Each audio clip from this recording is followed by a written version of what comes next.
Oh, you say we're on? Okay, okay. I'd like to call to order the Avalon City Council meeting of Tuesday, December 20th. Will you please stand for the Pledge of Allegiance? And begin. I pledge allegiance to the flag of the United States of America and to the republic for which it stands, one nation, under God, indivisible, with liberty and justice for all. And if we could please have some moments of silence for Andy Gonzalez, Craig Hunt, Jane Stevens, and Jeanette Lichtenhahn.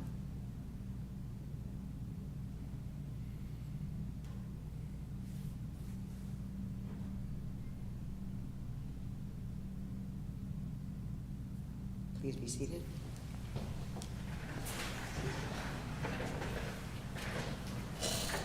And when you're ready, the roll call, please. Councilmember De La Rosa. Here. Councilmember Lavelle. Here. Mayor Pro Tem Ponce. Here. Mayor Marshall. Here. And for the record, Councilmember Schickling is not in attendance. Thank you. Are there any announcements or written communications? I have none. I have none. Okay. Department head reports.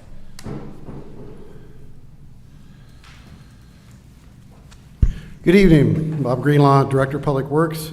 2 items tonight.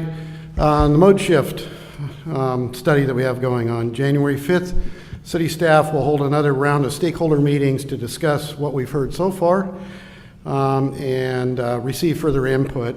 And then we'll be back on January 17th in front of City Council to present the final report and then receive input to present our final findings and then receive input before we're completing that final report that will be finalized in February.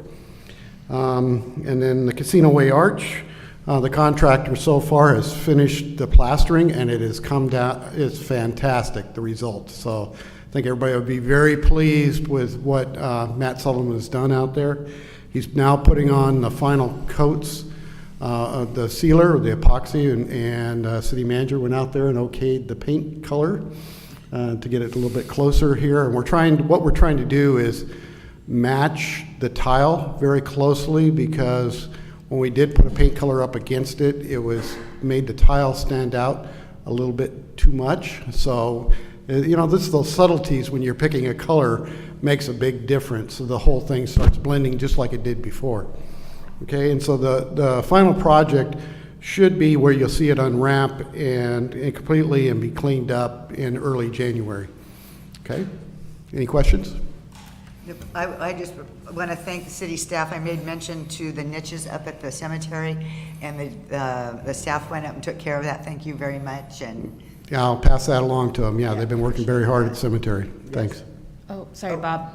Was there any update on the drainage in front of the 600 block of Crescent, the parking spaces that end up filling up with water by the golf cart rentals? So there is a little pass through on the curb. Yeah. And you're right, that's on our list. Yeah. To jet that pass through. Awesome. And that seems, so it's a small item. It's just we need to get out there and get it done. It's not causing any issues, but it just could potentially. Yeah, so. it's just clogged up. Yeah. Thank you. Good evening, everyone. Orrin Starfin, Avalon Harbor Master. Since my last report, Tuesday, December 6th, Patrol moored 107 boats for a total of 1,241 nights. Patrol did 12 warnings or advisements of municipal code violations, assisted the sheriffs one time, assisted Baywatch one time, did 11 public assists, and 126 security patrols of our facilities and surrounding waters. From here on out, I'll also include for the council the reports on once a month for harbor code enforcement on the mole, otherwise known or designated as Harbor 8. For the period from December 2nd, December 18th, through December 18th, Harbor 8 wrote 11 parking-related citations, warned and advised 19 persons of Avalon Municipal Code violations, provided English and Spanish public assistance to 292 individuals, responded to 1 minor medical, provided traffic control 67 times, and moved and or located the owners of vehicles 82 times. Harbor 8 provided limited maintenance and cleaning of the facilities, including keeping the promenade in reasonable shape during high traffic times. And in addition, Harbor 8 provides general security patrols, which include the securing of unattended luggage that are left in public areas. Today, I was alerted by Harbor 8 that the flagpole line was about to break, so we took the flags down.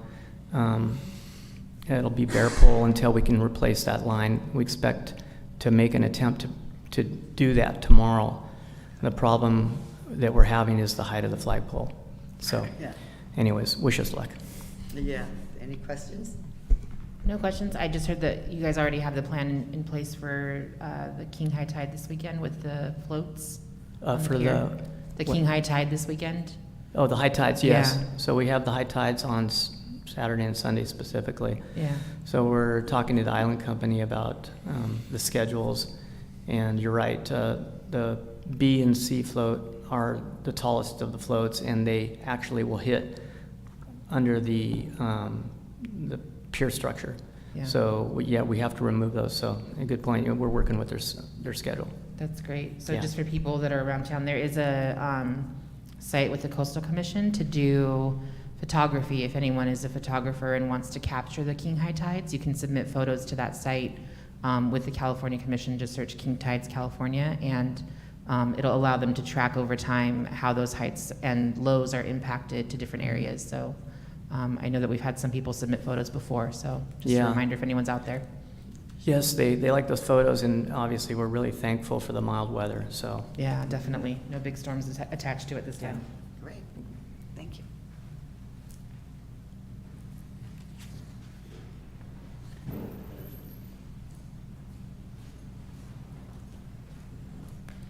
Good evening, Mayor, Council, City Manager, City Staff, Michael Alegria, Fire Chief. I'll have final numbers next meeting because we're still going, but we're well over 1,100 calls for a year, which is definitely a record. I'd just like to warn everybody, water your Christmas tree daily. Keep it away from any heat sources. Some are already starting to get dry, so just keep an eye on those. And nothing else to report.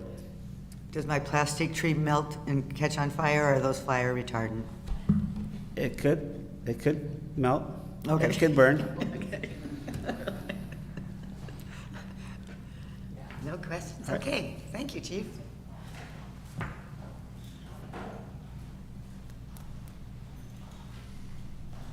It's just the candles I put on it.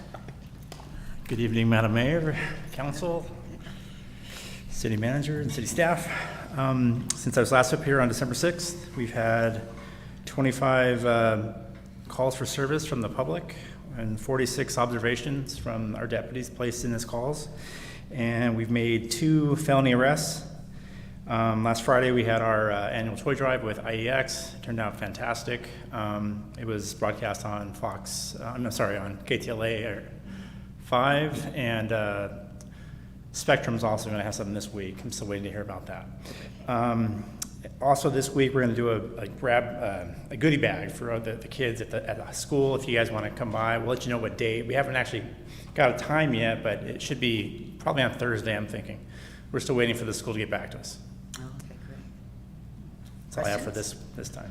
No, but it was fun watching you guys come into town. That was so cool. Yeah, it was a blast. I had a great time. I'm looking forward to it next year. It was it's something I've never done before, and it's always and something I've done over the years is I have done the toy drive and given them to the kids, and it's shocking how enjoyable that is. So it's one thing I do love to do. So And I like the fact that you had the Grinch there.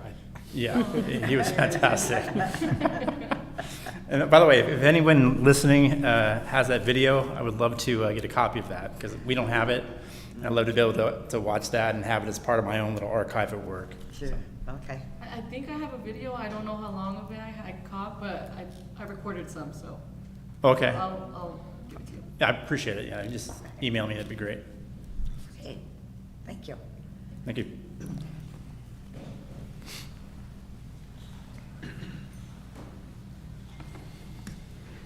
Good evening, Mayor and council members. To build a little bit off of the IEX event where they came here and they had about probably the entire elementary out by the heliport, seeing Santa come in, and then we had CKV kids were here when Santa came to the city hall, and they dropped off the toys, and the sheriffs, us when the sheriffs split those toys, where I was able to hand them out today at the dinner, as they're going to hand them out up at the school tomorrow. So that was a great event, as well as was talking with IX, and we're working on doing, I'll give you guys an update next year, but working on doing an event together. They want to sponsor an event. I gave them an idea, and they love it, so I'll give you an update on that as events start to come up more and more. This is really loud. In honor of soccer signups, we held the World Cup showing downtown on Front Street. We showed the semifinals and the finals, and we set up a sand soccer court for anybody who wants to play if they felt inspired by the game. For the finals at 7 a.m. in the morning Sunday, I was wondering what I was doing, as it was just me and one person, and then it got up to about 40 people watching the game. There was actually an actual guy from France and an actual guy from Argentina there. It got real spirited downtown. And it was a lot of fun, and it gave me inspiration to try this for the Women's World Cup that's coming up, as well as for Olympic events when the Olympics come to town as well. So I think it was very successful in what we were trying to do. We have open sign-ups for youth soccer. We currently have a little over 100 kids from the age of TK through 8th grade signed up. We are going to leave registration open for another week to see if we can get a little bit of those numbers up so we can create more teams. And the first week of practice will be starting January 2nd with games beginning on Sunday, January 8th. It is just $20 to sign up. Today we gave over 35 full turkey dinners to our families in need, thanks to the Sheriff's Department and Southern California Edison. We had more than enough toys for all the little ones here. We had so many that we actually were able to donate probably about 30 toys to Lola DeMille and the Rotary Interact, who will be taking it over to an orphanage that they help support in Long Beach.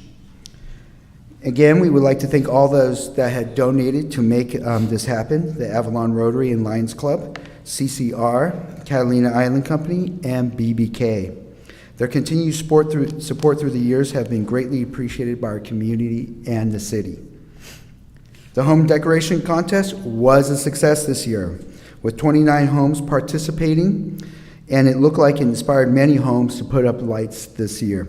The winners were runner-ups, $25 gift certificate from the Chamber, Maximilian Chavoya and Brianna Morones. Third place and a $50 Chamber gift certificate was Isidro Silva. Second place and a $75 Chamber gift certificate went to Juan Carlos Ramirez.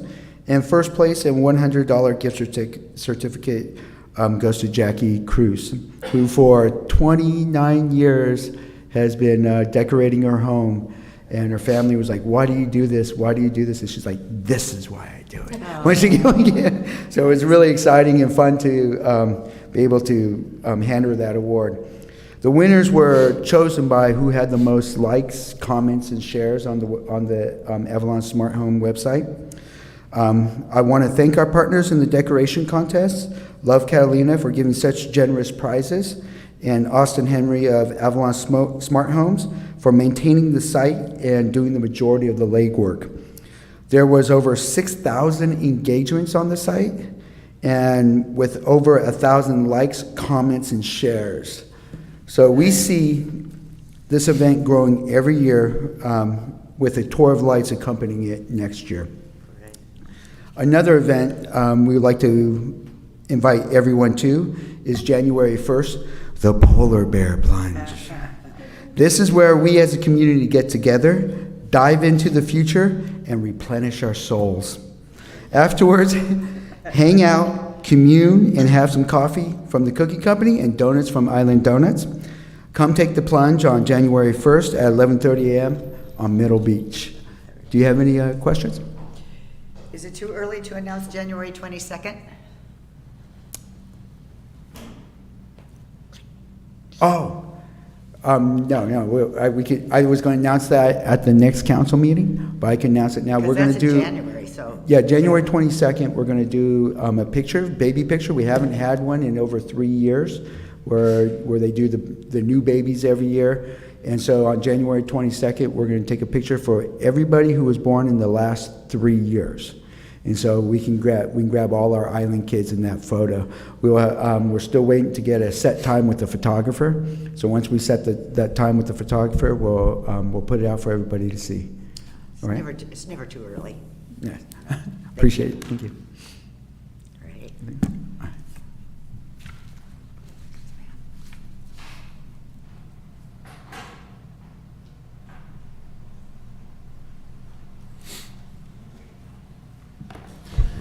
Matt Baker, Finance Department. This is why I try not to follow Dave. October TOT, unfortunately, this is October TOT was down 5.5%. This is the first month, though, since February of 21 where TOT didn't exceed the prior year. So that's quite the streak we had going, and it was still considerably above our pre-COVID October averages, so it's definitely a lot to be positive about. Nightly moorings and admission tax were actually up for the month of October, with cross-channel carriers down just slightly for the month. I'll be providing more detail as part of the mid-year budget update. Right now we're looking at the first meeting in February to have that meeting, or that presentation.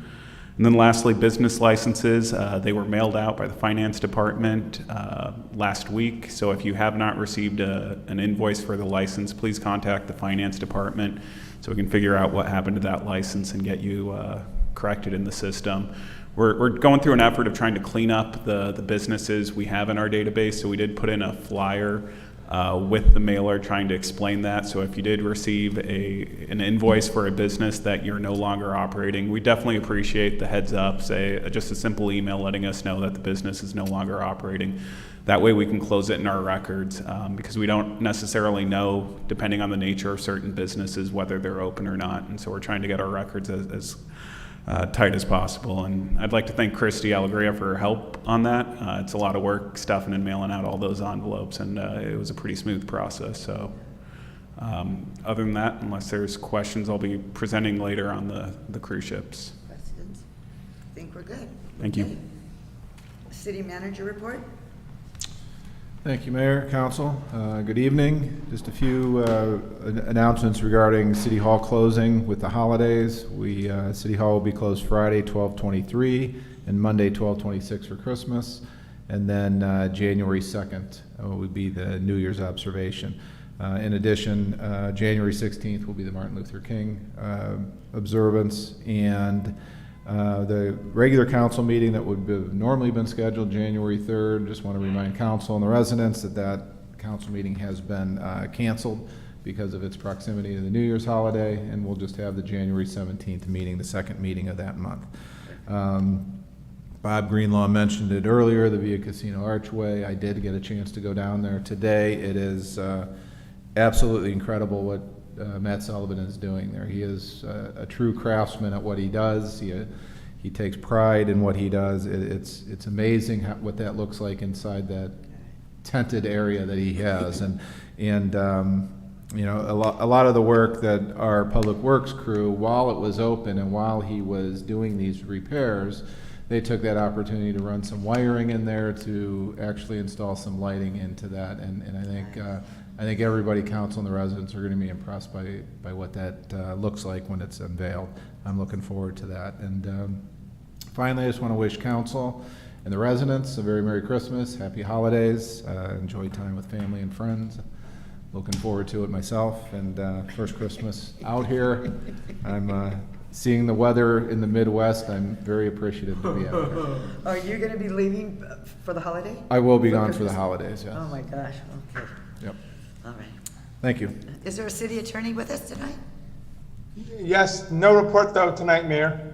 What's Merry that? Christmas, Happy New Year. Merry Christmas, Happy New Year. All righty. Okay, council member reports. I'll start. Sure. So attended the Gateway Cities COG meeting the day after our last official meeting And the broadband internet plan was on the agenda, and Avalon was mostly left off of it. And so I do want to thank the field deputy, Herlinda Chico from Janice Hahn's office for speaking up along with me. They are going to add the undersea fiber as part of that as a secondary portion to that plan because of the discussion at that meeting. And I want to thank the COG for supporting that. And then also met with Dave Hart and Councilmember De La Rosa regarding Women's Day for next year, which is March the 8th, right? Yeah, March 8th, and are hoping to reach out to some of the electeds and a number of the amazing women that we have in town. It was really kind of fun not running out of people to list that we should be making sure to highlight and mention at that event. So we'll hopefully have some plans to present next year for that. And just a reminder that the play Tonight's the Last Night, which is why Councilmember Schickling isn't here, at 7 o'clock. So if this finishes early enough this evening, maybe see you there. And just wanted to wish everyone a happy Hanukkah and a very Merry Christmas and good holiday season. Great. Not much for me. I was actually very busy. I have back-to-back birthdays with my kiddos, so that's a lot. But I did also attend that meeting with Lisa and Dave, and I'm very excited for what's to come. But besides that, nothing else for me. Happy holidays, everybody. And just on my soapbox, this is why it's important that council people are involved in the organizations on the mainland, because a lot of times we don't show up on the map. So if we're there, they can't ignore us. And so I'm very happy that you three have been involved in the organizations that we are part of in the big world. And then on that note, I have been reappointed by CalCities to be on the Community Services Policy Committee again this year. So looking forward to that. My first official meeting, I will be, their first 2 meetings will be Zoom meetings, and so my first meeting will be on a cruise ship from Cozumel. Awesome. But looking forward to that. And then also I want to wish the community a very happy holiday season. Looking forward to a new year. I don't know if anybody attended the museums event last week, but Loyola Marymount University did an excellent job. It was a wonderful event. It was very fun. And I even got my husband to go to church the next day because they were at the 9 o'clock mass. So it was absolutely wonderful, and they look forward to coming back again next year. So that was their second year. And again, on behalf of all the city council, we want to wish the whole community a very happy holiday season. I know for many, it's a very sad time of year, so please reach out to friends and family for encouragement. Don't just call me, my phone number, 310-339-2935. We just don't want you to be left in the cold and left alone. Also heard that there were more food baskets available, so if anybody is interested, if they would call David Hart, and then David could connect them with Tricia, because they have a few of those left. So that's wonderful. Okay, that's it. Can I add 2 things? Oh, Sorry. yes, please. Just 2 items that I forgot, I apologize. One, in the policy meetings, if you could bring up, seeing if CalCities would be amenable to adding recycling types, not for things that have been made out of recyclable material, but what type of recycling they're supposed to go into. Super easy symbols to understand, to know if you can put them in the trash or recycling or food waste, green waste. It was something that the CRNR rep had mentioned previously, and she said it'd be great if they had that label. So I don't know if that's something they can try to attack this year, since everyone's doing the newer rules and rule out for green waste. And then 2, I've gotten a lot of questions this week regarding restaurants and restaurant availability throughout town. I, for the life of me, couldn't get a party of 5 booked for a nice afternoon luncheon event because nobody was available and open, and everyone's got both either maintenance or staffing going on. But I don't know if there's a way for us to resolve that, because literally everyone coming into town is running into the same issue. They're leaving earlier because restaurants are closed in the evening, or there's only a couple of restaurants open. I don't know how we fix that, but it's a problem that we need to address and look at because it's not going away. It's happened the last couple of years now, so. Does Jim usually put a list on what's happening? And He does. He was actually one of the people that mentioned it to me. Oh, okay. We also were looking at it from the food tour standpoint. We were looking at it from a group standpoint. If we want to try and get people here in the off-season, we have to have places open for them to actually get food at. If I recall correctly, last Christmas, there were not any restaurants open for dinner, which I appreciate and understand. But there was literally, I think, one restaurant open during the day that provided some services, and otherwise, if people were here overnight, they literally were having to make sure they either got food to go earlier in the day and reheat it, or go to Vaughn's to grab stuff, which also closed early. So just something to consider. And I don't know, again, if we can have any type of offset for housing, tax break for remaining open in the off-season, any kind of incentives that would make people be willing to stay open. I know that it's a loss. I know from the shop that we don't stay open past a certain time because of it too. Sure. But I don't know how we fix that, so Yeah. just something to think about. Oh, and I'm sure we've all been to Vaughn's, so they have those 3 little recycle bins there. I took my little bag of organics and I put it in the thing and it went clunk at the bottom. So I think I was the first person to put any organics in there. I was telling Dave about seeing them there. I was like, that is so cool. And what I like is each one has a different shaped hole. Yeah. They're great. Yeah. So I was asking Dave if it was CRR or if it was Bonds who did that. But Was it CRNR? I believe it's Vaughn's that did it. Oh, Vaughn's that Yeah. did that. Well, thanks, Brian. But it's cool. Yeah. Hopefully they're used. Okay, oral communications. This is an opportunity for people in the public to talk on issues that are not on the agenda. You will be limited to 2 minutes and no action will be taken.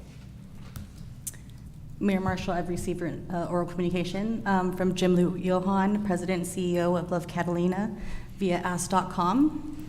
Good evening, Mayor and Council. In follow-up to the last meeting at which you discussed transportation and walkability, I am happy to share that I have made updates on lovecatalina.com to now include walking times from key points to other key points on our maps page.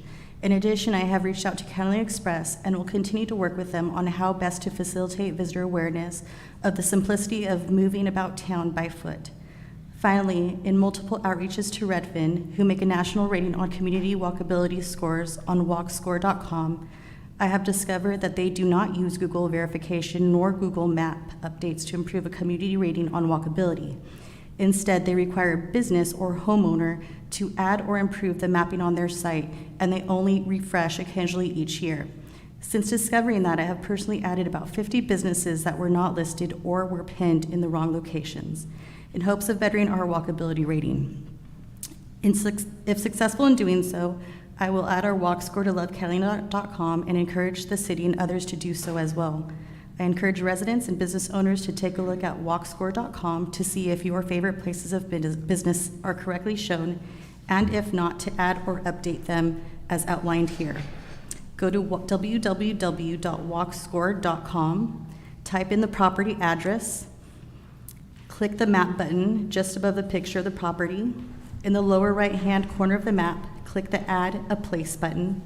Fill out the fields in the pop-up screen and upload a photo if you have one. Sign in with either a Facebook or Gmail account and click Submit.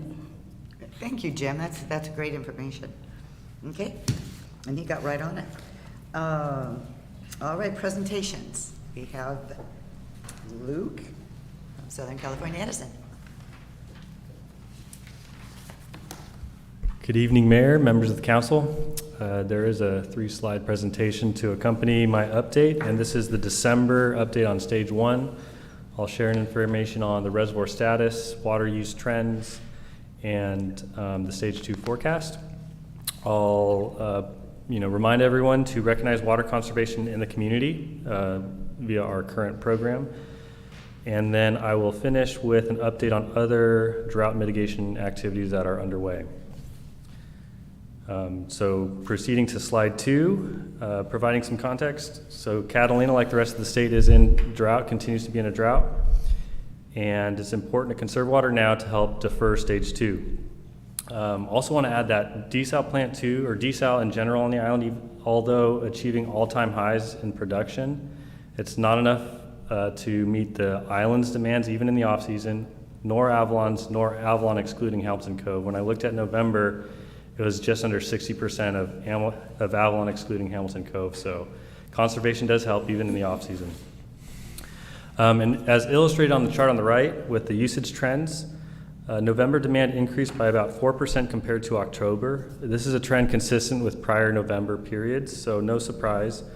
Although when we are comparing it to the baseline that was set for stage 1, November saw a nominal increase in usage, about 0.5%. After 4 months into stage 1, there's no water to attribute to water conservation achieved. Shifting to the graph on the left is the Middle Ranch Reservoir level. Calibrating this level and the forecast after the green line at month end, November month end, we see a month end capacity of 41.6%. And with persistent drought conditions continuing, we would forecast stage 2 occurring in the summer of 2023. I believe the most recent reservoir level was on December 12th, and we measured 429.48 acre feet, a capacity of 40.7%. If there's no questions, we could proceed to the next slide. Just a reminder, last month we announced the first winner of the coveted Catalina Water Saver Certificate. It sounds like we need to talk to Jim about upping the ante based on these Christmas awards that went out. But we do want to encourage the community to spotlight efforts that reduce water demand and combat drought. It's not only important to kind of celebrate those, but helps us communicate to others outside of Catalina, regulators, authorities having jurisdiction, to really understand the unique characteristics of the island and the ways the community goes to combat drought. Want to make it as easy as possible to just email to catalinawater@SCE.com and we could take it from there.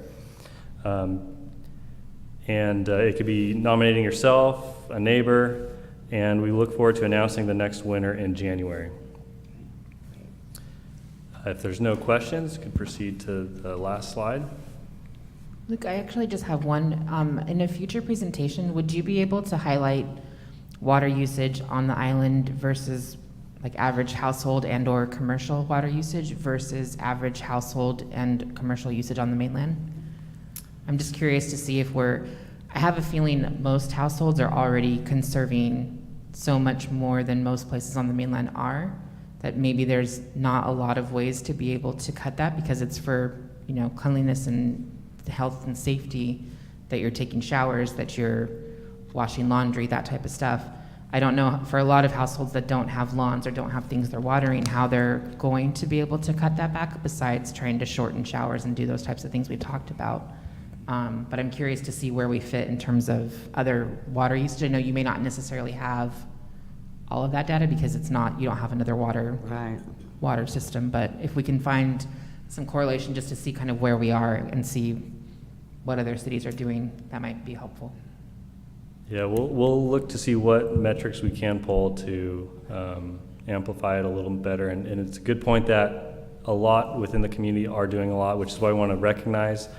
And in order to do that, your comment, Justice, we probably need to look at residential versus non-residential usage, and also how do we factor saltwater sanitation system in order to kind of put together a compelling illustration. But we'll look to see how to best do that in upcoming presentations. Just real quick, what percentage of the residences, for example, up at Sol Vista, what percentage are on freshwater toilets?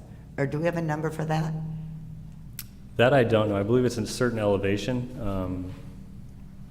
I'd have to talk to my counterpart at I'm Director of Public Works. And is that the only place up that way? Is that the only place that has that? Where are you pointing, Matt? Oh, Hamilton Cove as well? They have freshwater toilets? Oh, interesting. Okay. That's why we made them build. You made them build the desal plant. We'll have to look in better understanding where those delineations are, because I think there are are different conditions in different areas. But it is a good point. Not all the fire hydrants are freshwater, or saltwater. There's a split. And even water conserved from the saltwater sanitation actually helps with your potable water demands, because there is likely potable water demand needed for the water treatment process. So not you don't save as much, but you still help save. And so yeah, some of these updates might help highlight kind of maybe where we're targeting next steps to progress drought mitigation for Catalina. So desal production is an easy priority one. So the project to add capacity to the existing desal facility, which is coined as the Phase 1 enhancements, it's slated for State Lands Commission hearing in February and Coastal Commission hearing in March. So with hopefully a positive result there, we'll be able to continue on with finalizing construction plans and then mobilization, and see a benefit if these persistent drought conditions continue. We also plan, with a positive result, to reach out to customers on the wait list whose allocation likely hinges on increasing the supply on the island. We've been intaking a lot of clarifications and questions, so I want to just kind of handle it proactively and target as soon as we have information from those hearings, taking that information and then sharing it with those customers on the wait list. So it's also an opportunity if there are those within the community that have some plans in the near term and they are not on the wait list, to start to prepare the necessary information and submit that to us so that we could include that in those upcoming communications. Also want to take the moment to share an update and express gratitude towards the comprehensive water operations team staffing and supporting the desal facility. Not only for them, but for the whole island. After 11 months, the team safely produced over 210 acre-feet of desal water. This total is higher than last year's 12-month record of 203 acre-feet, and just a testament to continuous improvement and leveraging operational experience to identify other opportunities to keep the system on longer and producing more water. So a great tool as we combat the drought, and a lot of kudos to the team. The next step after desal is looking at policy updates. So we're getting ready to finalize an advice letter that would revise the Catalina rationing plan to consider latest demand trends, desal capacity, and local groundwater supply conditions, so that those could appropriately be factored, and if it justifies reducing a rationing rate to certain customers, then doing so. The current target is to file that letter in early next year, so that the California Public Utilities Commission could review and approve it prior to the Stage 2 forecast. Once we have that letter drafted, we'll be able to pull in key points into a presentation update here. And then lastly, looking at opportunities to increase water conservation via Avalon City Code, essentially leveraging Edison's Reach Code department to see what's being done within the industry and other places like Cambria. So we're looking to schedule a meeting with the city manager and necessary staff in January timeframe to progress those efforts. And that concludes the update, unless there's other questions. Well, it's interesting when we were talking about mentioning Hamilton Cove, because as the Hamilton Cove people have been talking, it's like a big hotel out there anymore. It's not just year-round resident, or it's not there's 20 year-round residents and the rest are, and they're very well rented. And I'm just wondering what maybe the homeowners association is doing because so many of those owners are absentee owners as well. They may not get it. They might, so it would be interesting if I'm sure there's not a way to break out their water usage to the rest of the residents, but I don't know, maybe they could be kind of targeted to do something more, because I'm just not sure or find out first what they are doing to get the word out. And because I know the hotels were doing the timers and doing the restrictors. I don't know that that happens out there so much. And it would just be interesting to see what they're doing and if they can help a little more, perhaps. So, questions or comments on the machine? I have none. No? Okay. The other thing I'd like us to look at as well is if we can actually look at changing building code to require, and I don't know if we're at this point yet or if this is part of the meeting that you guys will have in January, but to require the gray water discussion, to require when you build, instead of having a secondary saltwater line built in, which I think we should be moving away from, that it should be a gray water system we're looking at instead. And being able to utilize that as the secondary, just because it will elongate the life of pipes, allow for the corrosiveness of the saltwater to not be such a thing. But I think Hamilton for new build is probably the best spot to look at that potentially first, but I don't know that, they don't have any kind of secondary system yet, so I don't know how much infrastructure would have to be built for that. But I feel like most of the town could be served better by moving towards and away from saltwater towards the gray water system instead. Let me just ask a question out of ignorance. Can you just do it on a house-by-house basis, or does it have to be a I'm not sure of that answer. I would Or assume it would a- have to be a major system overhaul. a major system overhaul to do Gray Waterloo? It's not just a resident. That will be probably one of the items discussed in this upcoming meeting. Yeah, but I don't have much information beyond that. Okay, great. Thank you. But good comments, duly noted. Thank you. Uh-huh. We have another presentation by city staff. Devin?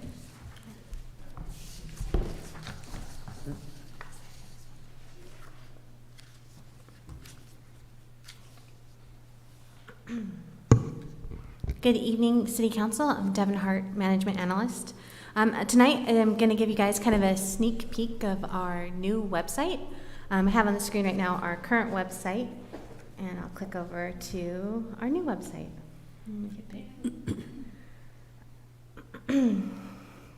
Our timeline to go live with our new website is actually, let me actually make this small because you can't see the toolbar up there with it. Just one second.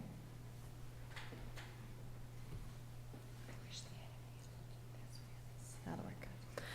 Our timeline to go live with our new website is January 3rd. We think our site's ready to go live now, but with the holidays coming up, we don't want to go live and then not have city staff around to deal with glitches or to receive the onslaught of new online forms that we're planning on getting from the community.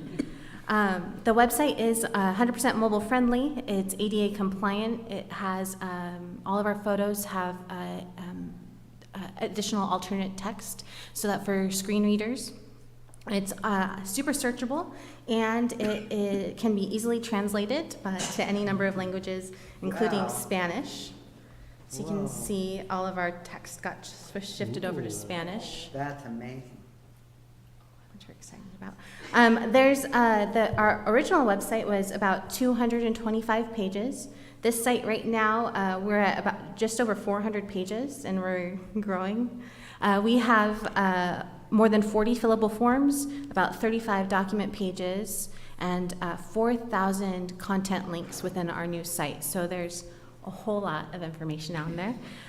So tonight, in the spirit of this being just a sneak peek, I'm going to give you guys kind of a high-level overview of the site. I'm going to show you 3 of my new favorite things that I'm really excited to share. And then if you guys have any questions or any content that you're really curious to see that hopefully we have on the website, we'll look at that, or I'll take notes and add it later. So we'll dive into the home page. Our main navigation bar is up top here. Resources is mostly a list of resources that link to outside agencies and some information that we share with other entities. Services gives you links to information for code enforcement, the sheriffs, our waste management team, and it's kind of the repository for all of our applications, licenses, and new online form system. Government gives you an overview of what our city departments look like, city council links, and a link to our municipal code. And then How Do I is a section I'm really excited about because I'm hoping that it's our most frequently used section. Our goal is for all of our content on our website to be really dynamic, so we imagine that this area will evolve as we learn what works best or what our community is most interested in. Let me scroll on down. We have here's some of our most popular links that we anticipate members of the public using. We just wanted to make it readily available to them. We have links for our agenda and minutes, online payments, which I'll show you guys more about later, a quick link to our form permit and application repository, the municipal code, information about getting a mooring and alert to notification, which we'll go into more detail in just a few minutes as well. And then we have our news blurbs. One of our goals as a staff is to be more content-driven or be better at tooting our own horn. So that's where this section kind of will be played up a bit more. You can see one of our maintenance superintendents, Jamie Milak, puts together a weekly public works update. So we're really looking forward to being able to share those with the community more easily in this area, as well as updates from other departments in City Hall. More links, and then our meetings and events section. We have all of our meetings highlighted on one side, and then just using the drop down, you can switch it to events. You can see David Hart mentioned the Polar Bear Plunge. You can click through that link and get more information about the event and everything that's going on there.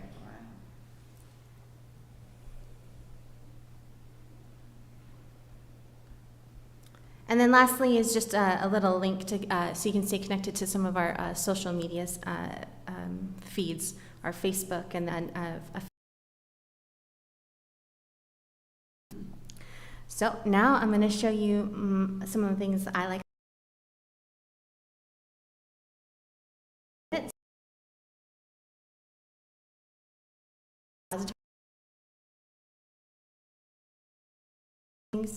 And our minutes are linked in addition. So you click here, you can click on and find our agenda, see the approved and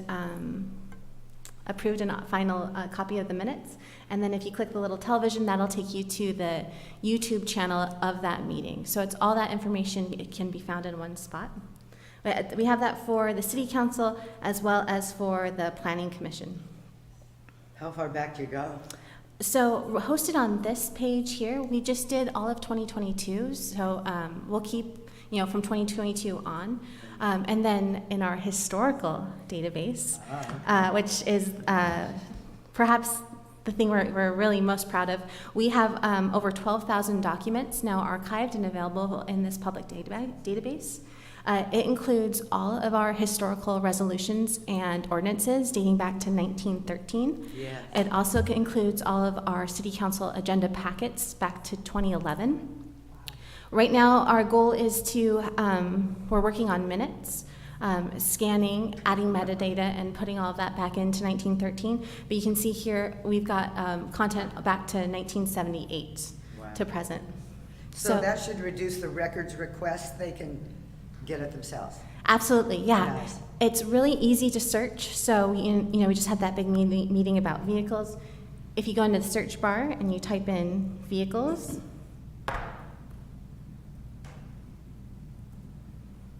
it'll cull through all those documents that I just mentioned: minutes, ordinances, agenda packets, resolutions, and then it'll give you a listing of everything that we've ever submitted that has the word vehicle in it. So it's really a great one-stop shop for researching any kind of historical issue that's taken place in Avalon.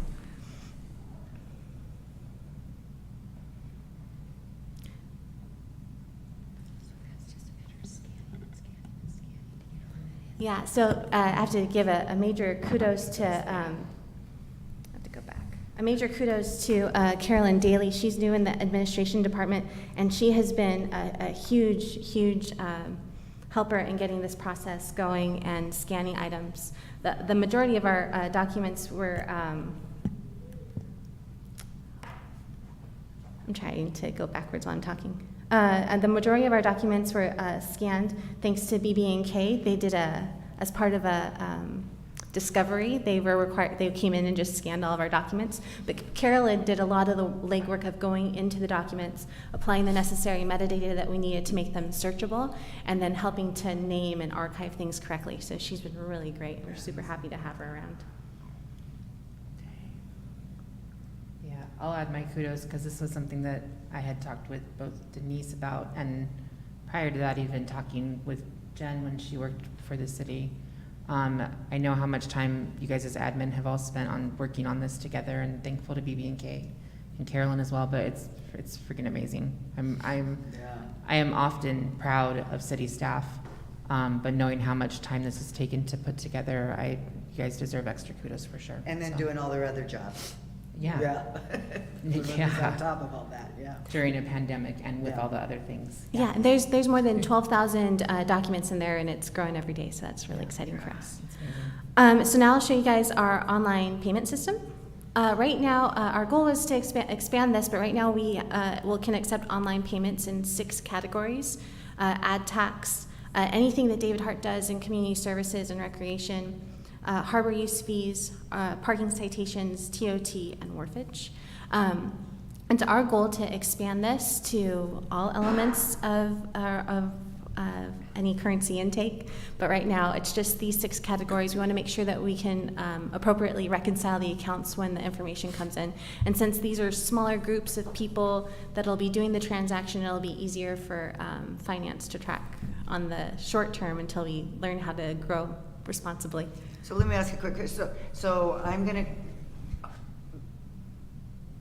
so harbor use fee, okay, that's not like the boater that comes in. No, No, this will be a okay. harbor business that's paying Other paying businesses. tax. Okay, good, The good. 7%. My question, Devin, was like, for example, for the community service, obviously we need to create a profile for ourselves. Is this gonna be the same thing for like harbor use fees and or you can just go in and pay and that's it? You'll just be able to go in and pay it, and that's it. We'll go in and we'll pretend with wharfage right now. So this links to our online form system, and you would just go in and fill the fields out, and just fill out the fields, and in the end, it'll ask you if you want to pay online by credit card, by an electronic check, or that's ACH, or if you wanted to submit your check or cash, or bring something to City Hall or submit something by mail. One thing to know is if you opt to pay by credit card, you have to acknowledge that there's actually a 3% convenience fee to pay by credit card. Otherwise, if you pay by an electronic check, there's no additional fee. So this is what the form system looks like. And then this form system is consistent throughout the website. So now you can submit pull your... up TOT? Yeah. Since that's the one I do. And what's great for most business owners, if you haven't used it yet, is ACH payments. You literally are just utilizing your bank account and your routing number to be able to get that set up, so it's very easy. So eventually we'll have some lookups in here, but you can just go ahead and go through and fill in information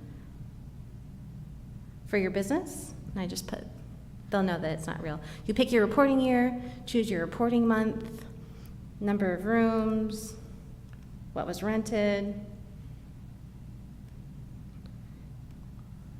This is so much easier. But Devin, I'm wondering if they have to do this all the time, is it better for them to have a profile for their information to just be saved and they can? Moving forward in the future, we're going to have it so that way you can look up your data. So it'll be one of the revisions that we do into the system when we expand the payment portals. You'll be able to look up your data. So similarly, for not only just for businesses that do it on the monthly, but for residents as well who want to re-register their vehicles or renew your commuter card, the database will be more robust. It's just going to take us time to build it out and make sure that it's workable and make sure that there aren't very many bugs in it. There's always some bugs though. So you can do your seller's point. It tells you the amount that's the subtotal that's due. I put in a bunch of crazy numbers. It can apply, you can admit if it's late or not, and it'll automatically apply your penalty and interest, and then you submit. Wow. The form system is one of the elements that I'm most excited about, and one of the elements that I was going to share with you guys in depth. I know we just looked at 2 forms, but some of the forms that I think are going to be really great and useful for our community include, as I mentioned, the commuter subsidy applications that you can now submit online. The nice thing about that is now you can do it from the comfort of your home, take the picture of your expired commuter card. That information will go to city staff. We can process it, email you back if we have any questions, get your card ready, and just send you an email, let you know that you can come and pick it up whenever you want. And it'll reduce significantly the amount of time you have to spend waiting at the counter. I guess I'll show you what our public nuisance form. That was my next question. Oh, you had a question about that form?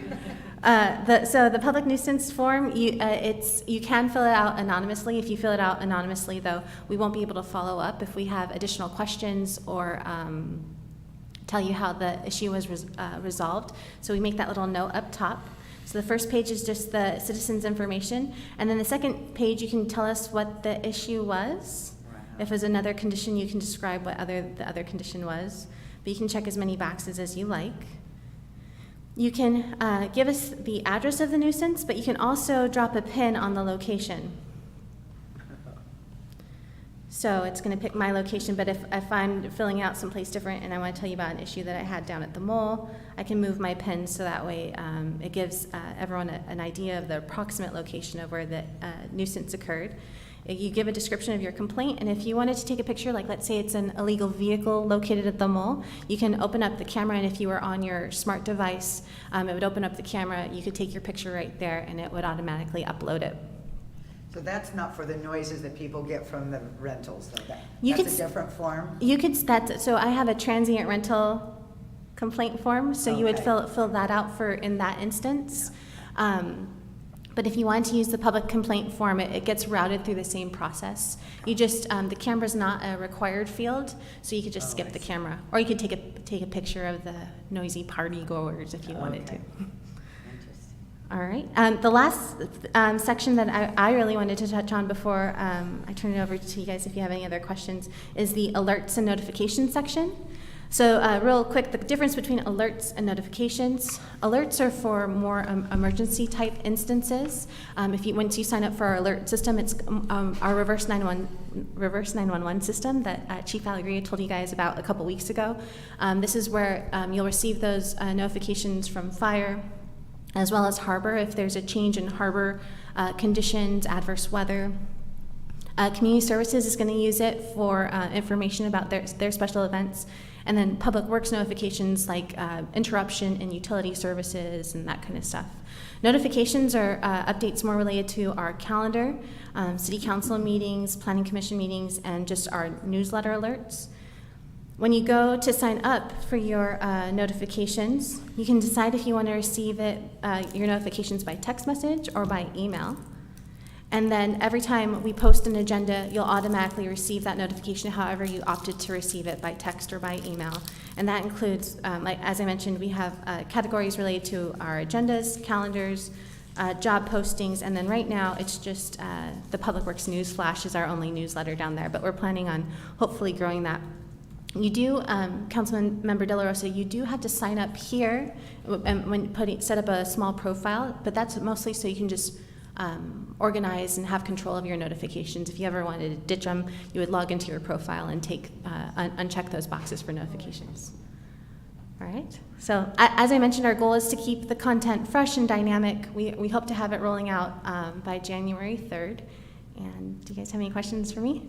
So who's are you the one heading this up? So if somebody says, Devin, da-da-da-da-da, I mean, you're the one. Yeah, hit me up. Okay. Wow. It looks great. Yeah, I can't stop smiling.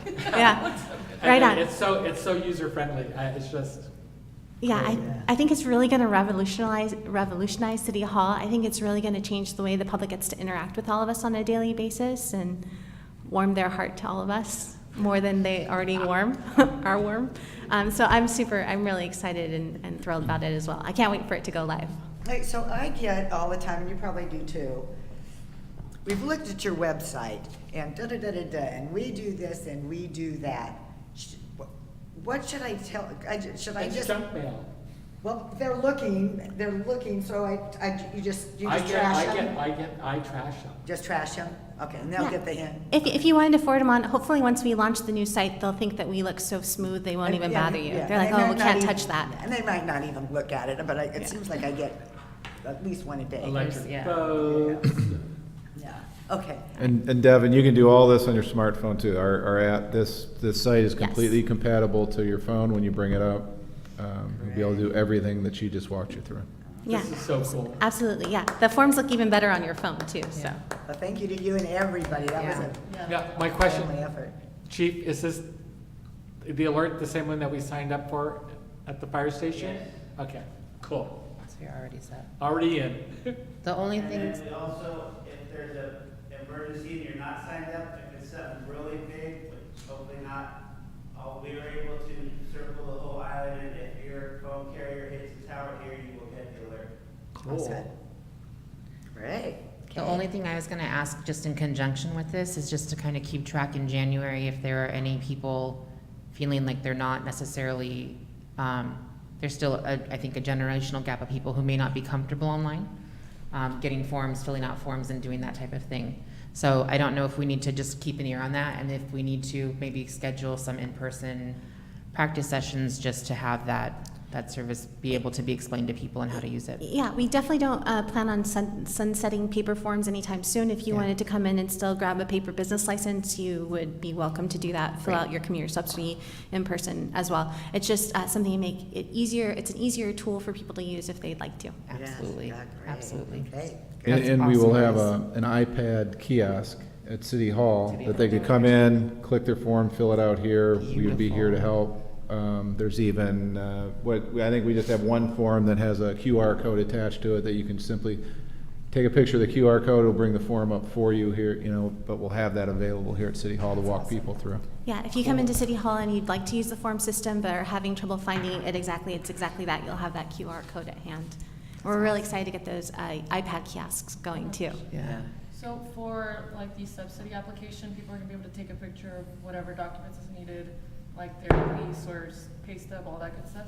Yeah, and actually there, so you could either take a picture but there's also an upload section. So like if you had your, like your pay stubs PDF'd on your desktop or even your phone, you could just upload the PDF using that file upload system. And similarly with your vehicle registration, you could upload your DMV registration that way. That's Thank you, awesome. Devin. This is so exciting, guys. Thank you so much. Okay, So good. all righty. So now we will go to the consent calendar. Real quick, I do, again, want to thank Devin and all the department heads and all the departments that assigned somebody to work with her and get this information up. This is a long time coming. As good as it looks right now, the amount of work that they had to put in to get it to that point, and we know that going forward, there's going to be a lot of adjustments, but just really want to give her credit for that and thanks, Right. Okay, so for the consent calendar, first of all, we have warrants. We're looking for approval of total expenditures for November 28th, 2022 through December 9th, 2022, totaling $1,428,260.95. Our ongoing findings to continue to hold remote teleconference virtual city council meetings pursuant to Assembly Bill 361. Determined that COVID-19 state of emergency as proclaimed by the governor still exists and has been considered by city council in deciding to continue to have teleconference meetings, and that state or local officials have imposed or recommended measures to promote social distancing in connection with COVID-19, and that as a result of the COVID-19 emergency, meeting in person would present imminent risk to the health or safety of attendees. Next item is seeking renewal of the photo booth encroachment and lease agreement. We're asking council to approve an encroachment agreement or encroachment permit for a 5-year period for the continued use of the photo booth operated by Catalina Photo Booth at the intersection of Pebbly Beach Road and Crescent Avenue. Authorize city manager to approve future encroachment permits for Catalina Photo Booth, and authorize the city manager to execute a lease agreement for the area with the terms as outlined in the staff report. This is just a continuation of that existing location. Item 4, authorize the city manager to dispense with competitive purchasing process for Catalina Boatyard, Inc. and Diversified Composites, Inc. Determine a competitive market does not exist for the maintenance of city-owned floats, and authorize the city manager or his designee to dispense with the competitive purchasing process and designate Catalina Boatyard, Inc. and Diversified Composites, Inc. vendors meeting the economic efficiency standard as outlined in the Avalon Municipal Code, Section 3-4.111C. Finally, item number 5, consideration of Planning Commission resolution recommending City Council adoption of the annual growth policy for 2023. Asking Council to adopt a resolution establishing the City of Avalon's annual growth policy for 2023. Is there any discussion on any of those? If not, I'd call for a motion. I'll make a motion to approve items 1 through 5. I'll second. Call for the vote. Councilmember De La Rosa? Aye. Councilmember Lavelle? Aye. Mayor Pro Tem Ponce? Aye. Mayor Marshall? Aye. 4 ayes, 1 absent. Councilmember Schickling. Next. General business, we have one item, cruise ship annual report for the year ending December 31st, 2022. Asking council to receive and file the cruise ship annual report for the calendar year ending December 20th, 2022, and adopt a resolution establishing the approval guidelines for cruise ships. Matt is going to present council with a presentation on this issue, and we're kind of teamed up on this, so Matt will start, and then I have a few slides to address at the end. Okay.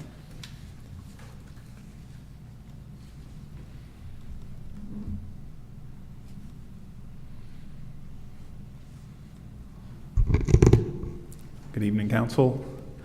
So as part of the guidelines that were adopted with the resolution when the cruise ship policy was established, the fifth one states that the harbor master and the finance director will provide an annual report on cruise ship vessels. The purpose of this presentation is to address the points included in that guideline. So we're going to discuss a number of ships, not only for the current year, but also going forward, looking at what next year's schedule looks like. So in calendar year 2022, the city had 113 cruise ships arrive carrying approximately 250,000 passengers to Avalon. That generated approximately $1.28 million during the calendar year in cruise ship wharfage. That's considerably higher than any of our prior years, as we're now benefiting a full year of the $5 per passenger rate. Since I didn't have December numbers, I used an estimate of 80% occupancy based on the ships scheduled for the month. So that number may change once December figures come in. Not captured in that wharfage number is the amount of money that the cruise ship passengers spend in town. I was trying to come up with an estimate, and somewhere likely between 10 and 15 million, and I'd say more likely on the high end of that range, cruise ships passengers spend in the city. How I came up with that figure is I assumed a 60% passenger disembark rate. The industry standard, as best I can tell, is closer to 67%, but just to be conservative, I went low on 60%. And I said the average visitor getting off spends $67. I pulled that number from the Chamber's survey that they performed in 2017, and 67 was the number that came out of that survey. So again, likely that number's higher. Likely the disembark rate is higher, so that's where I came up with the 10 to 15 million range in spend, but I would not be surprised if cruise ship passengers spend more than 15 million in the city. What started in 22 was our Measure H hospital tax, and so beginning in April, we started collecting a 50-cent per passenger tax on all cruise visitors entering the city. Both the cross-channel wharfage and the Measure H tax is based on the manifest passenger list on the ships. So regardless of whether a passenger gets off or not, we receive the tax for those passengers. Lastly, I just wanted to call out that no cruise line was eligible to receive the annual marketing incentive in 2022. As outlined in the municipal code, any cruise operator that is currently bringing 50 or more a vessel arriving 50 or more times a year, if that cruise operator brings a second vessel for 50 or more times, that second vessel is eligible for a 50% refund, if you will, of the wharfage fees paid. We didn't have any operator meeting that definition in 2022, so there was no marketing incentive paid for activity from this year. The next slide is a breakdown of the number of vessels arriving, occupancy rates, and revenues collected per month. The number of vessels scheduled includes cancellations as well as rescheduled vessels. So if a vessel is rescheduled, they may appear twice in the schedule column, but would only appear once in the vessel arrived column. And so we had for the year 135 scheduled vessels. That included rescheduled vessels as well as cancellations. And we had 113 actually arrive in the harbor. As you can see, the occupancy rate on the cruise ships has increased as the year went on. Generally, prior to COVID, we were seeing occupancy rates of near 100%. How occupancy rates determined, it's based on the amount of passengers reported by the cruise ship, which we then compare against the ship's publicized capacity rate. Generally, that's determined using a double occupancy or 2 guests per room metric. Because some of the rooms can potentially hold 3 or more guests, that's how you get situations like we see in June, July, and August, where I'm reporting occupancy rates exceeding 100%. It's not that the ships are over full, it's just difficult to come up with a true final number as how much a ship can carry, because single occupancy versus triple occupancy can impact the number of guests on a ship. So you can see we began collecting the Measure H revenue in April. And for the year, we collected $1.28 million again in cruise ship wharfage and an additional $109,000 in Measure H tax revenues. And again, December numbers are all estimates. I went on a conservative end, so I wouldn't be surprised if the numbers actually are slightly higher once we get actuals for December. So looking ahead at 2023, we currently have 121 cruise ships scheduled to arrive in the harbor next year. Those cruise ships will generate approximately $1.38 million. And that's assuming I have 85%, but I went back and looked at my notes. That's assuming an 80% occupancy rate. If we had a 100% occupancy rate, that number could be as high as $1.7 million. The city also will collect approximately $245,000 in Measure H tax using that same occupancy rate assumption, with that tax increasing or scheduled to increase in April to $1 per passenger. Again, if occupancy rates are closer to 100%, that could be as high as $300,000 for the calendar year. And again, based on the current schedule, there's no cruise line currently anticipated to receive the annual marketing incentive, and that's that 50 second vessel requirement that was discussed. So again, a breakdown by month based on the current schedule. And again, the $1.38 million assumes an 80% occupancy rate on these vessels. Likely, I would expect that number to be higher, but again, I tend to go on the conservative or the low end of what potentially we could be bringing in as far as city revenues. And the next few slides are summarized after this slide, but I wanted to provide some historical context to what kind of the 22 and 23 numbers look like as they relate to cruise ship activity in Avalon over the past decade.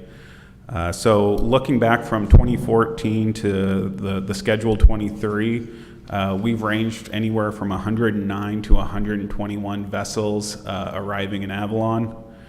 The annual passenger counts have ranged between 255,000 and the low end, and that was a year, this year, which was impacted by COVID with those lower occupancy rates in the beginning quarter, all the way up to 291,000, and I believe that was in 2017, but it was prior to the pandemic.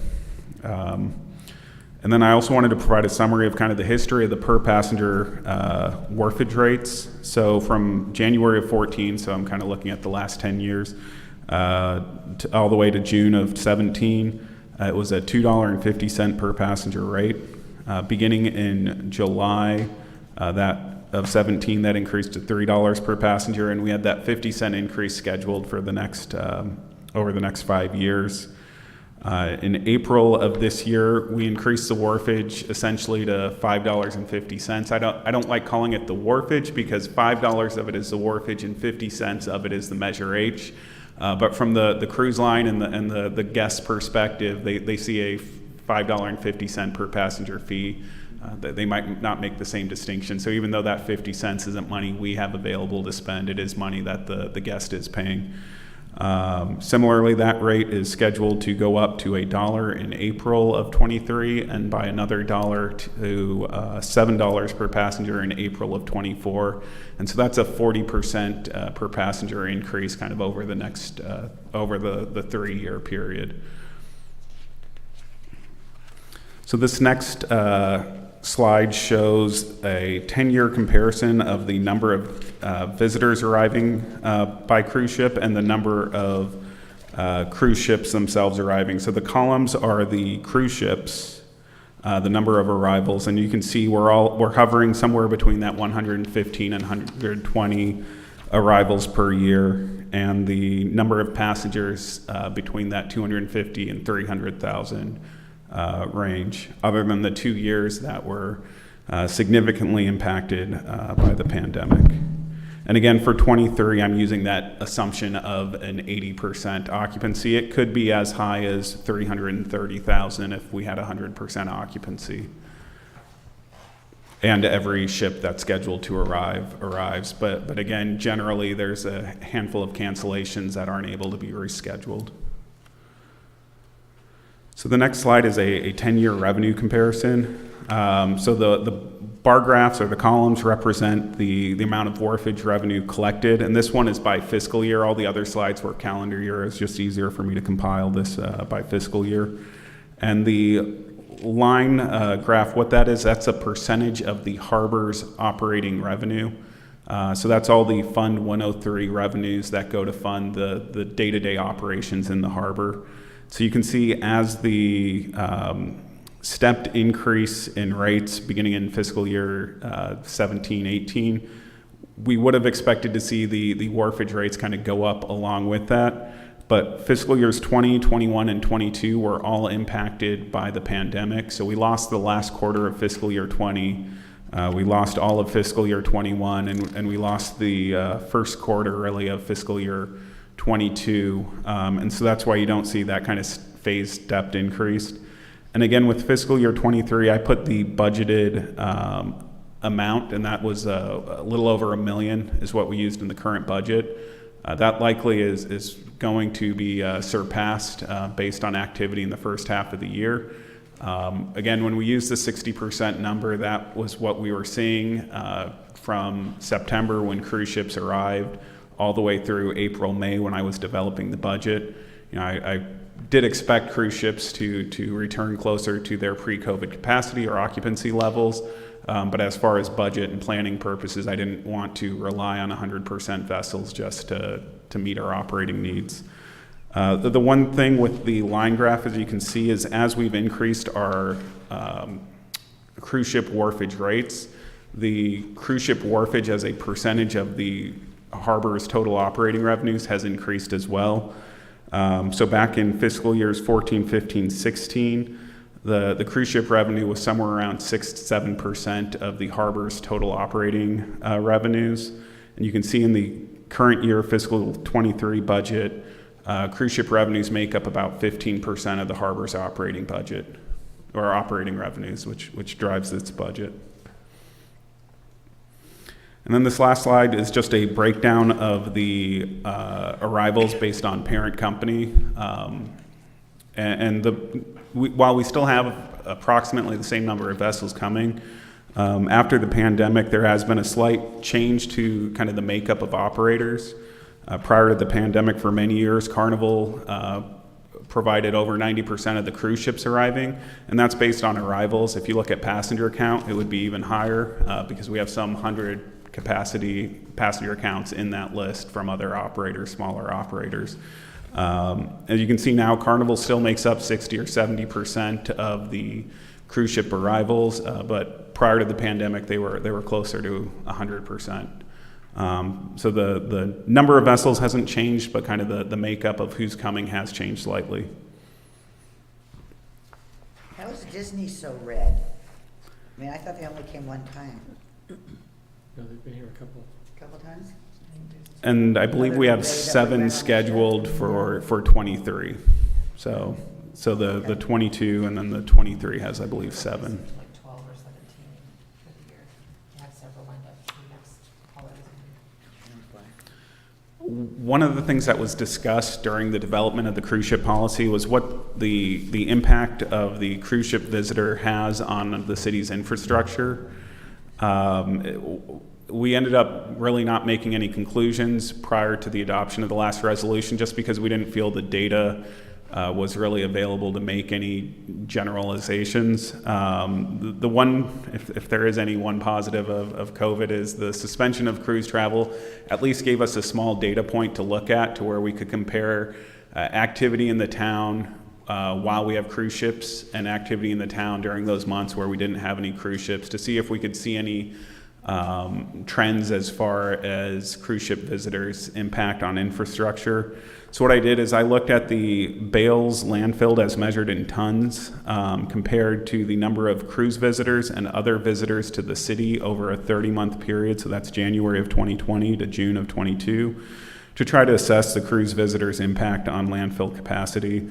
I just really want to caveat the next few slides is it's a relatively small period and there are a lot of different variables and factors involved, and I'm going to address it somewhat on the next slide. So I don't want to say anything definitively, but I think there are some general trends and general statements we can make looking at data during the months where we do and don't have cruise visitors. And that other visitor number is based also on cross-channel visitors. So if a resident were to use a cross-channel carrier, they technically are going to fall in that other visitor category. There's just no way to completely parse out the resident from that number. So the next slide is a comparison graph again. The line represents the amount of bales landfilled by ton at the Pebbly Beach Road landfill. And the columns represent the number of visitors to Avalon, with the blue color representing all other visitors to the island and the orange color representing the cruise ship visitor. Generally, you can see there's a correlation between the amount that goes into the landfill and the amount of visitors we have in any given month. I think that's to be expected, not a surprise that those two numbers would be correlated. One thing I wanted to point out is looking at the 3 months with restrictions on non-essential travel or restrictions on tourism to Avalon. During that 6-month window, and so I'm speaking about March of 20 to May of 20, as well as December of 20 to February of 21, the city still contributed an average of 215 tons to the landfill, compared to an average of 300 tons over the 30-month period. So simple math, that would be about 2/3 of the landfill material. 2/3 of the average month was being landfilled during months where we had very few visitors coming to the island. So if you had to ask, I'd say at least half, if not 2/3 of the waste being landfilled originates from residents. Again, I don't really want to put too much emphasis on these numbers because there's a lot of factors that went into play. During the pandemic months, everyone was at home. There may have been increased online purchasing, which led to increased waste. So using these months, it's not the best, just given the relatively small sample size and the unusual activity that occurred during those months. So I do want to kind of caveat these numbers where they may not be the best comparisons, but it's the best comparison we have available. Similarly, what I did is I looked at the kind of the peak months, if you will. There's kind of a unique in July of 21 and June of 22.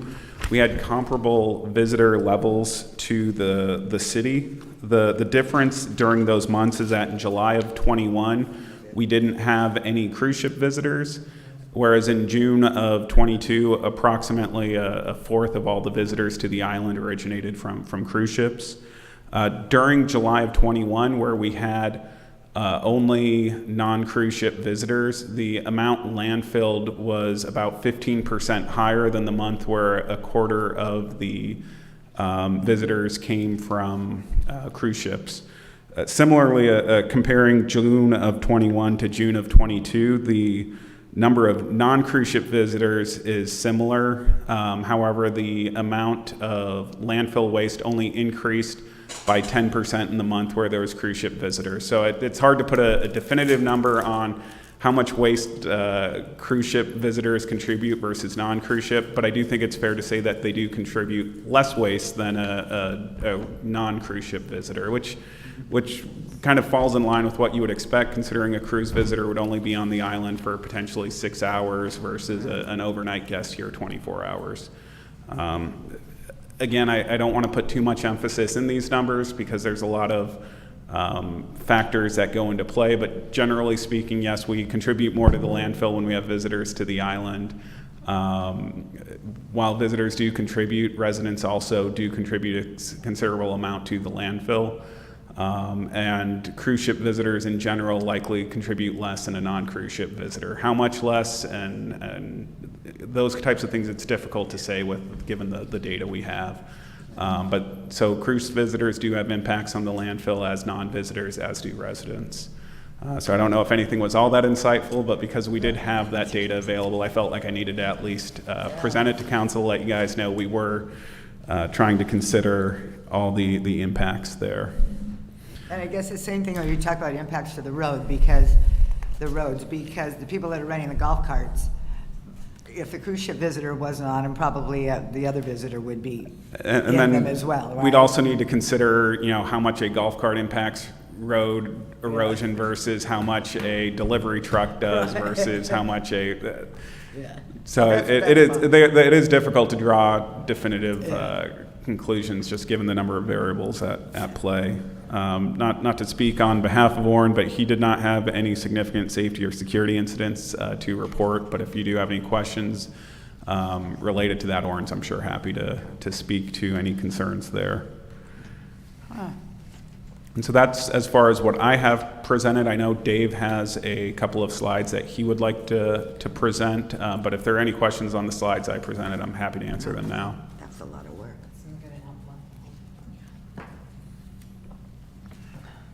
Do you mind just follow yours? Okay, thanks, Matt. So Matt threw a lot of information at you regarding where we've been with the cruise ships, and what I want to address is where we're going and what we have to decide and look at. Okay, so what we have before you tonight is really a request to simply approve continue the same criteria that you've had in place the last 2 years. We're not asking for changes at this point because we feel, that it has some discretion and it has some leeway to adjust to the needs of the cruise ship. But one of those things that's coming at us that we've kind of briefly touched upon, and I do want to address it, is that Carnival has before us, and we haven't approved, they have requests for 9 voyages of a new cruise ship to their fleet beginning in 2024, and that being the Firenze that you see on the screen before you. And this is a 5,000 passenger cruise ship. And this is difficult to read. And the only reason I bring this up is this is Carnival's cruise ship, both passenger and number of voyages since 2013, similar to what Matt just presented. And the key here, I think, is that you can see that Carnival is roughly 50 to 60% of our overall cruise ships that are coming to the island. And Carnival has provided this information to us at my request last time I talked to them to give us some details about the impact of their passengers on the island.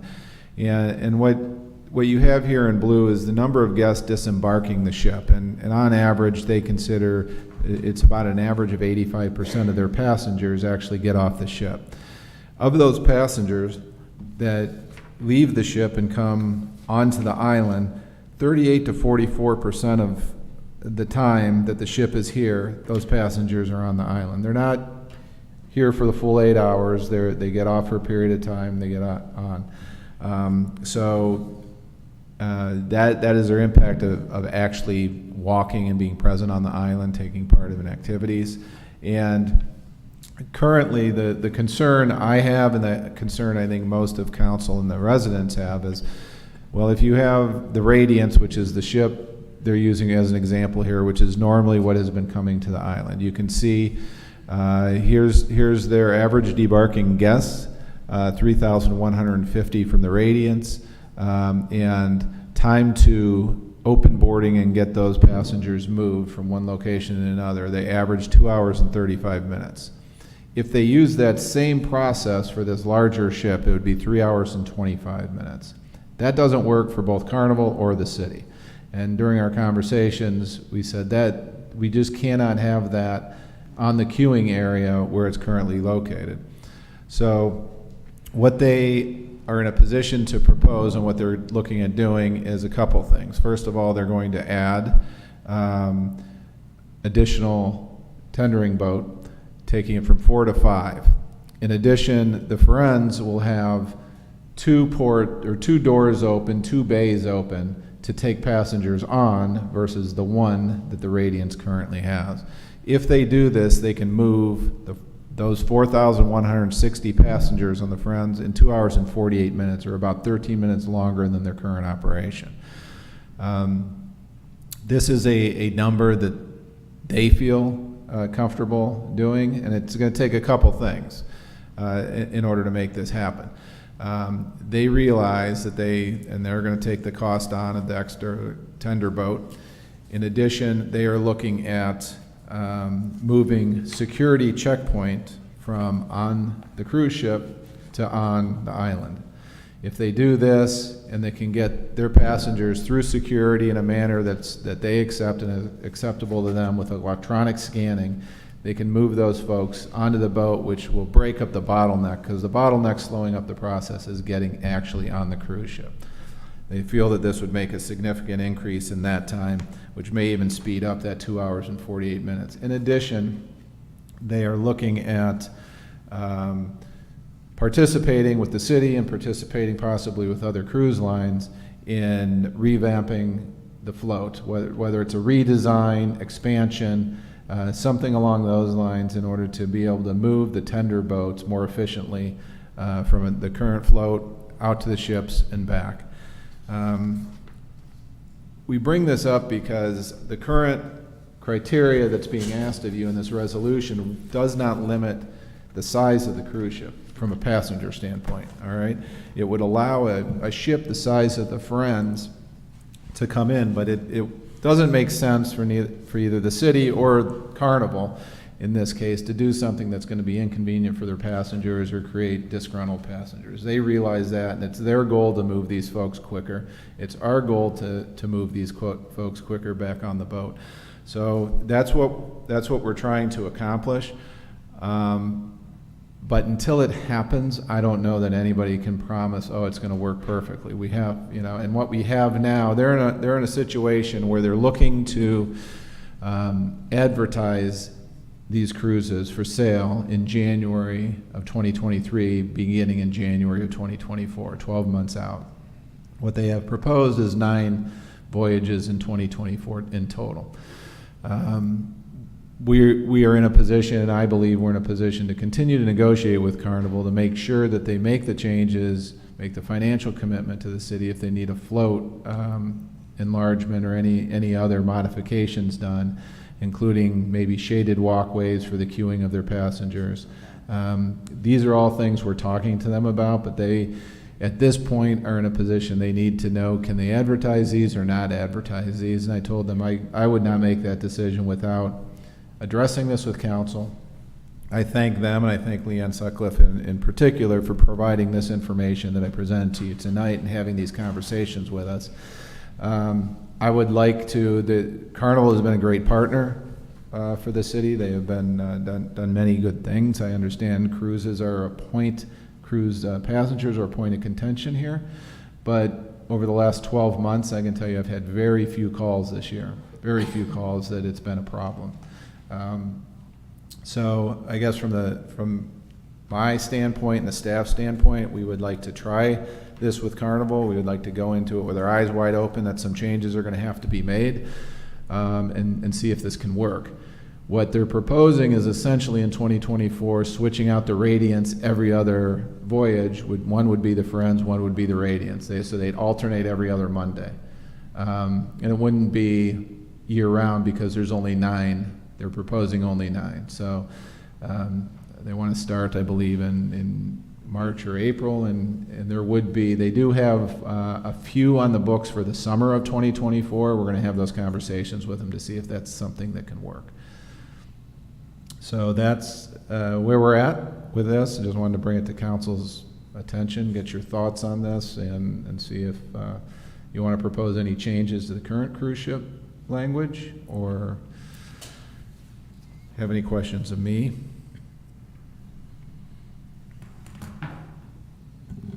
Who's start? Can we put it back to the operating site, the operations site? I'm sorry? I think you heard me. If we could put it back to the operations slide. Which one was that, the blue The and? second to last one he was on the On presentation. Dave's. For Matt, the- can you bring up, the? Can you bring up the,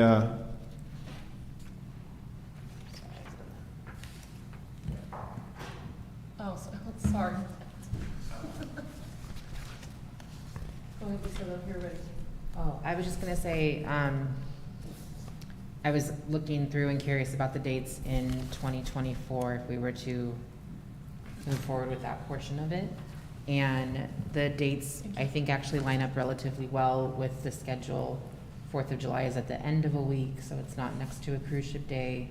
So if you do have that higher level of traffic coming in, and I don't even know if they're gonna plan to do it the Monday before or the Monday after, depending on that schedule, but it would hit off time of when that actual holidays, which was my biggest concern. Memorial 4th. Uh-huh, but, yeah. exactly.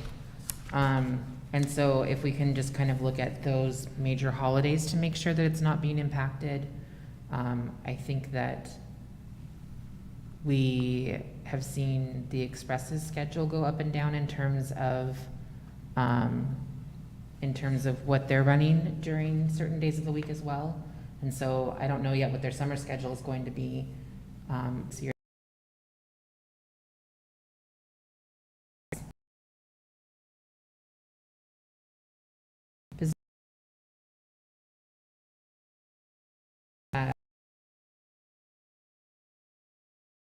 number of 121. This ship could be able to help out. Add to a future agenda. Increases starting in 2025 and do 50 cents a year to make it incremental. So they're aware of it, and something that can help for things like this. Space on that to be able to accommodate some of this. The only question I think, and or the other ships may have input on this, what to be able to have the security on land instead of on board. Getting off in different ports and things, but still accessibility for those areas when necessary, and determine how we're going to do that. Off-season space and capacity. Some use the end float for tendering. They would use even some of the island company floats for tendering when, with them being primarily as well as a secondary. The pier have access and don't lose any of that access. In terms of the foot traffic during the on-season. absolutely. All conversations we on island and to go to the boat. Coming from the boat, we are exploring that. Concern is you. And Yeah. with to in front of the Pancake Cottage and all that, and they all just start, so yeah, it just. Yeah, it goes all the way around to Muscle Beach or whatever, yeah. Right. Yeah. So, and I was questioning the incentive as well. Why would we start the incentive in 2025? Why wouldn't we increase the incentive in 2024? The wharfage? Uh-huh. Well, only because wharfage. I think that there are already some posted rates for 2024. But not on this new ship. No. I'm saying in general, the entire general. wharfage rate, not just Yeah. for the one ship. But Yeah. for the entire wharfage rate, I'd like to see that have an incremental increase that Right. is well planned out and has a runway so people that work for each of these marketing departments have time to be able to add that into their accounting. Because we got that, I don't know if, probably we got it from Matt, a few years back on, some people are charging $8, $10, $12 Sure. wharfage, and I think that's what I hear from the community, we should be getting more money from Yeah, them. agreed. And then also, when you had mentioned, like the queuing space expanded, are they willing to help with those kinds of things? The shading and that kind of thing they were talking about? Absolutely. Those are the Yeah. conversations that we're having. They realize that they're adding, that this is an ask, okay? They realize that, and you know, both, or we've had a number of different conversations with different cruise ship partners that realize that they're making an ask of the city and they're willing to contribute financially. We're working out the details of that. So I think that with what Councilman Lavelle just mentioned, down the road, sure, Yeah. we can increase those down the road, give them time to ramp up, and also that goes to the capital maintenance of what we have, but we would also need something up front, and I think that that's fair to ask. Yeah, so that would be the trade-off, they pay for the shading and we don't do the, Right. or whatever. So is the shading something that obviously we have to do it now, soon, but is it something that's also in the plans for our remodeling of the mall? It's in the plans for the modeling of the mole down at the mole getting on and off the express. I don't know that we had plans for that further down where the cruise ships are queuing up, but this is something that can be done, and we would look and work with them for proposals for this, because part of the shading would be also establishing lines and a framework to keep people in line within that shading, because we do need to keep the rest of the sidewalk open, right? And Mayor, just real quick, you had mentioned that comparing to other wharfages that are being charged, and you're right, there are higher wharfages being charged, but they are not using tender boats. And that is an expense. So when you factor in that Carnival and every other cruise ship is paying, and I don't know what they're paying per passenger for the tender operations, but they're paying that where they're not paying that in other areas. Good point. So, and my other concern that I mentioned before was, we're gonna be remodeling the mall right about that time, and you're gonna be putting portable restrooms closer to town, right?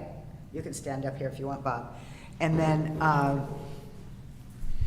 I'm just really concerned about the cluster that's going to be there for. So if you reflect on, you go on our website, our new website, and you can click on that set of plans, and you see that area around float 4 and 5, our architect had expanded the mall area there for people to be able to walk. And so we get less landscaping. Remember, we were. Yeah, but that's not in 2024. No, that's not in 2020, that's coming up with the mole project, just if we're discussing the improvements that will be made in the near future. But that, as we do. wasn't that phase 1, that was like phase 2. And that's what we'll bring forward options to you so that we can see what phases we do want to build. That's a discussion that we need to have soon. But just in that set of plans, in that ultimate build there, it does have an area where that's expanded and the queuing lines are expanded. What you lose is a little bit of parking and a little bit of landscaping there, and so that needs to be reworked. Still would be, all of that, we would take, other opportunities to make all those things work. Our parking work, our landscaping doesn't need to be such of those planners, it can be more vertical, but it would be an area that would allow people to pass through. It would be shaded, and it would have that queuing and security area for the cruise ships right there. Okay, and then where we would be doing something different, because where everybody goes off and signs up for parasailing, whatever, that creates a bottleneck too. Are we gonna move them out of the park, the park strip?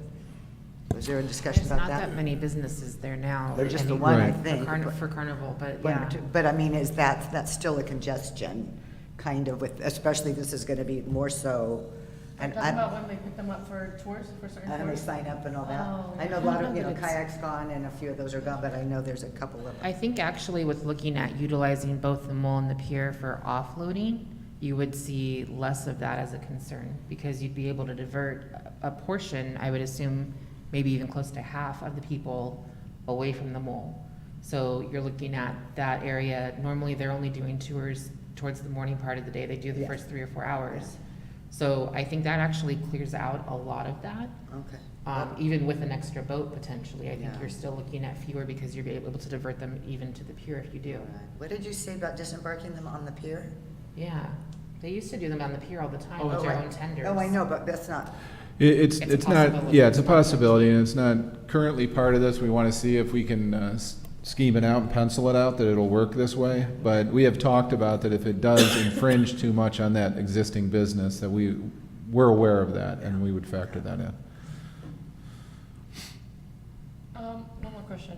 For the collaborative evaluation of shoreside operations with our local stakeholders, do we know how we plan to do that? Do we have to have a study? Or are we all just gonna get together? I'm sorry, is that one of the, are you reading one of the bullet Shoreside points? operations with local stakeholders? Okay. oh, yeah, that's interesting. So they just want to interview and see what people think of ideas on Okay, ways to do so it, it's- right? Yeah. it'll just be like a general discussion with all the local stakeholders? I think what they're trying to do also is saying, okay, come up with some other ideas, maybe as a business, maybe you extend the length of, if you're one of these kind of customers, you know, maybe paying more for their tickets or whatever. Well, maybe- they want more shoreside excursion opportunities, and I can let you know that Jim Lujahan and Cindy Cassidy met with a group of interested parties here at City Hall last week, and opened it up to try to present packages of more opportunities for Carnival. And we open it up to all the businesses, and we want to get them involved in order to do that. So that is a concern of Carnival, is to have more experiences on the island for their passengers and their clients. So they are working with our businesses to try to do that. Oh, good, I'm glad they had that meeting. Okay. Well, I don't think we're hearing any, we're not hearing any opposition to this. No. Okay. No comments from the public either. No. Any- No. Okay. There will be next week, next I'm month. sure they will. But I think we're on the right track. And I like that we're communicating with each other, and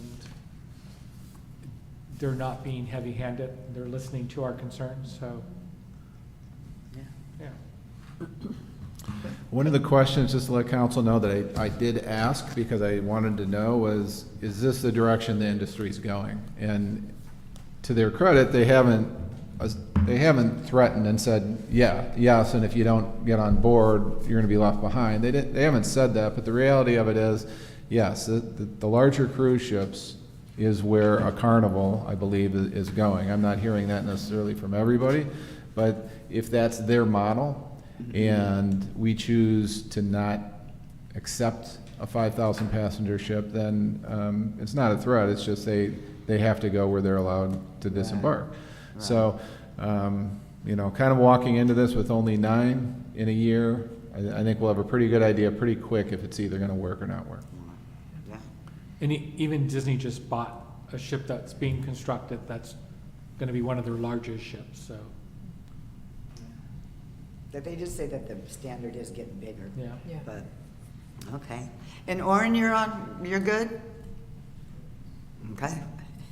All right. I think the only thing I would also ask is just that if we can have a review session in 2024, perhaps after the first 2 or 3 have happened, just to see, Sure. just to make sure that it's making sense Sure. for moving forward in the future, that they're able to schedule more if they're going to need to, if it's the wrong thing and we shouldn't be doing it, that we're open to that feedback so we can make sure we're heading in the right direction. I'm glad we're not increasing the amount right now. This is Right. good. That's really good. Yeah. The fact that they're, And just to be clear, from my standpoint, that if council's okay with this, which it feels like you're leaning that direction, I was only looking at approving 2024 and not approving the request for 2025 yet, in order to see how this goes. Yeah. Good idea. Great.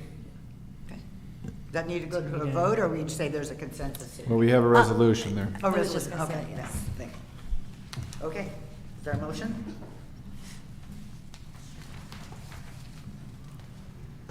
To receive. Is there a motion to adopt a resolution establishing the approval guidelines for cruise ships? Also moved. Okay, is there a second? I'll second. Call for the vote. Councilmember De La Rosa? Aye. Councilmember Lavelle? Aye. Mayor Pro Tem Ponce? Aye. Mayor Marshall? Aye. 4 ayes, 1 absent. Councilmember Shigley. Okay. We'd like to wish everybody a Merry Christmas. We'd like to say goodnight to Tony. And if any of you would like to join us in the back, we have some refreshments and little nibbles, so come on back. Merry Christmas, guys.